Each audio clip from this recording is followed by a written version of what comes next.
अर्को important question रहेको छ equilibrium of a firm under monopoly market using TR TC approach.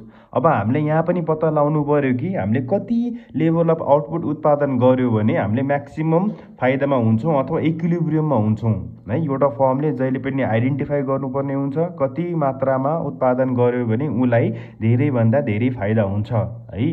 र अब हामी हेर्न जाँदैछौँ कति मात्रामा उत्पादन गर्दा धेरैभन्दा धेरै फाइदा हुन्छ भन्दाखेरि टिआरटिसीको ग्याप जहाँनिर धेरै हुन्छ त्यो लेभल अफ आउटपुटलाई हामीले उत्पादन गर्यो भने म्याक्सिमम प्रफिट जेनेरेट गर्न सक्छौँ अथवा म्याक्सिमम रेभिन्यू जेनेरेट गर्न सक्छौँ है।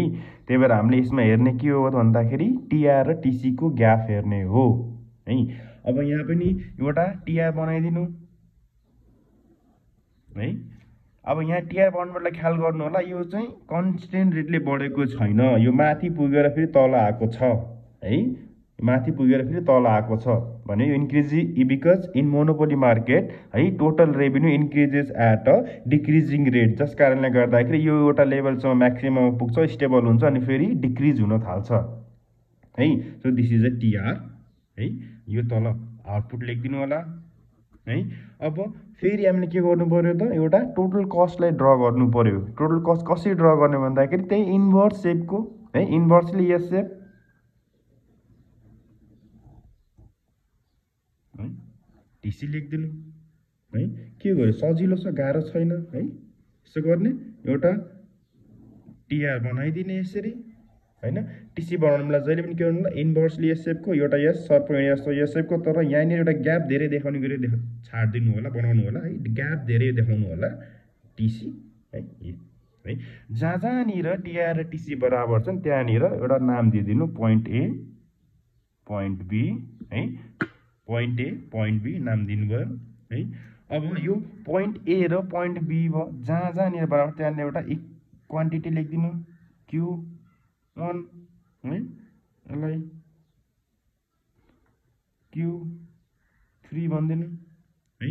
अब यो पोइन्ट ए र बीले हामीले के जनाइरहेको छ भन्दाखेरि जहाँ जहाँनिर टिआर र टिसी बराबर छन् है, जहाँ जहाँनिर टिआर र टिसी बराबर छन् त्यो भनेको त्यहाँनिर दुईजनाको बिचमा ग्याप छैन भन्न खोजेको। There is no gap between TR and TC है। भनेको अर्थ TR is equal to TC. यहाँ के छ TR is equal to TC, that means you are not making profit neither you are making any loss. भनेको फाइदा पनि भइरहेको छैन घाटा पनि भइरहेको छैन। भनेपछि तपाईँले यदि OQ1 क्वान्टिटी उत्पादन गर्नुभयो है, OQ1 क्वान्टिटी उत्पादन गर्नुभयो भनेपछि तपाईँले न फाइदा हुन्छ न घाटा हुन्छ है। यसै गरिकन अर्को पोइन्ट चाहिँ बी। यहाँ पनि के छ टिआर र टिसी बराबर भएको अवस्था छ है। यहाँ पनि टिआर र टिसी बराबर भएको अवस्था छ। अब यसले पनि के भन्छ भन्दाखेरि यहाँनिर टिआर र टिसीको बिचमा ग्याप त छैन, जस्तै यहाँ ग्याप देखिरहेको छ त्यस्तो ग्याप त छैन यहाँ।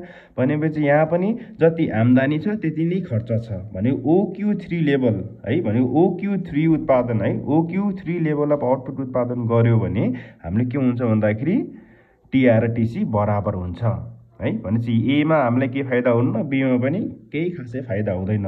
तर बी भन्दा यता पोइन्ट हेऱ्यो पनि यो भनेको के छ टिसी है, टोटल कस्ट हाम्रो टोटल खर्च धेरै छ र टोटल आम्दानी कम छ।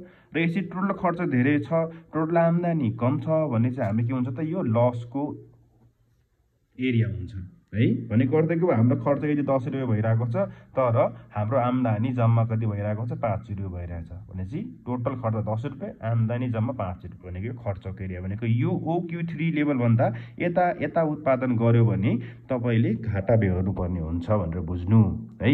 र यता हेर्ने हो भने यो पोइन्ट ए भन्दा यो लेफ्ट ह्यान्ड साइडतिर यो जुन ग्याप देखिरहेको छ यहाँ पनि के हुन्छ टोटल कस्टको है, टोटल कस्टको कब माथि छ टोटल रेभिन्यू कब तल छ है। यसले पनि के देखाइरहेछ त लसको एरिया देखाइरहेको छ। This is also loss area. किन भन्दाखेरि OQ1 भन्दा यदि मुनिको आउटपुट उत्पादन गर्यो भने हामीले खर्च बेहोर्नु पर्ने हुन्छ है। भनेपछि हामीले उत्पादन कहाँ गर्नुपर्ने रहेछ भन्दाखेरि जहाँनिर टिआरटिसी को ग्याप धेरै हुन्छ। अब यसो हेर्ने हो भने पोइन्ट ए र पोइन्ट बी को बिचमा हामीहरूले म्याक्सिमम प्रोडक्सन गर्न सक्छौँ है। भन्ने खोजेको यो ए र बी को बिचमा हामीले जहाँ पनि उत्पादन गर्न सक्छौँ है। तर हामी कहाँनिर उत्पादन गर्दाखेरि सबभन्दा धेरै फाइदा हुन्छ भन्दाखेरि हामीले के हेर्ने हो टिआरटिसी को ग्याप हेर्ने हो। अब टिआरटिसी को ग्याप हेर्ने भनेको यो एरिया अलि टिआरटिसी को ग्याप अलिक धेरै देखिरहेको छ भनेपछि मैले यसलाई OQ2 लेभल अफ आउटपुट भनिदिन्छु है। र यसलाई मैले नाम दिन्छु A होइन यसलाई सी, यसलाई यो पोइन्टलाई डी नाम दिदिउँ है। भनेपछि टिआर टिसीको बिचमा यो माथिको टिआर यो तलको टिसी भनेपछि टिआर टिसीको म्याक्सिमम ग्याप कहाँनिर देखिरहेको छ, यो सी र डीको बिचमा है। म्याक्सिमम ग्याप कहाँ देखेको छ, सी र डीको बिचमा भनेपछि यो यसैले हामीले पर्पेन्डिकुलर ड्र गरेर तल हामीले जोड्यो भने एक्स एक्सिसमा हामीले लेभल अफ आउटपुट देख्छौँ। भनेपछि OQ2 लेभल अफ आउटपुट कुनै पनि फर्मले उत्पादन गर्यो भने उसले म्याक्सिमम रेभिन्यू जेनेरेट गर्न सक्छ अथवा ऊ फाइदामा हुनसक्छ है। फाइदा त ऊ यहाँनिर उत्पादन गरे पनि हुन्छ, यहाँनिर उत्पादन गरे पनि हुन्छ, यहाँनिर उत्पादन गरे पनि फाइदा हो, यहाँनिर उत्पादन गरे पनि फाइदा हो। Because TC is below, TR is above. किन भन्दाखेरि यहाँ आम्दानीको लाइन माथि छ, खर्चको लाइन तल छ। यहाँ पनि आम्दानीको लाइन माथि छ, खर्चको लाइन तल छ, तर ग्याप चाहिँ अलिक कम छ, धेरै म्याक्सिमम ग्याप त छैन नि है। त्यही भएर हामीले के खोज्ने भन्दाखेरि टिआर टिसीको बिचमा म्याक्सिमम ग्याप कहाँनिर छ र म्याक्सिमम ग्याप हेर्ने पनि यो सी र डीमा यहाँनिर म्याक्सिमम ग्याप देखिरहेको छ र यही लेभल अफ आउटपुटमा हामीले उत्पादन गर्यो भने हामीले म्याक्सिमम रेभिन्यू जेनेरेट गर्न सक्छौँ है। अब प्रफिट देखाउनु पर्यो भने यो एरियाभन्दा यता तपाईँको लस हो भनेपछि यो क्वान्टिटीभन्दा तपाईँले यदि यता उत्पादन गर्यो भने यो लसको एरिया भइगयो, यो लसको एरिया भइगयो है।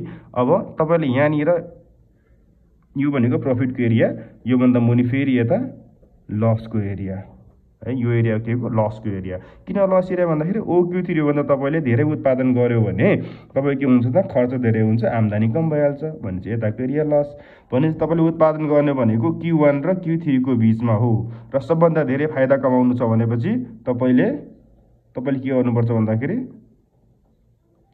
OQ2 लेभलमा उत्पादन गर्नुपर्ने हुन्छ है। किन OQ2 मा चाहिँ के देखिरहेको छ, म्याक्सिमम ग्याप बिट्विन टिआर र टिसीको बिचमा। So this is the profit, maximum profit that you can generate by producing OQ2 level of output है। यसरी बनाएपछि यो सबै फिगरलाई तपाईँलाई एक्सप्लेन पनि गर्नुपर्ने हुन्छ है। सधैँ एक्सप्लेन गर्ने बेलामा एक्स र वाईमा के देखाउनु भएको छ त्यो एक्सप्लेन गर्ने, त्यसपछि यो फिगरलाई एक्सप्लेन गर्ने है।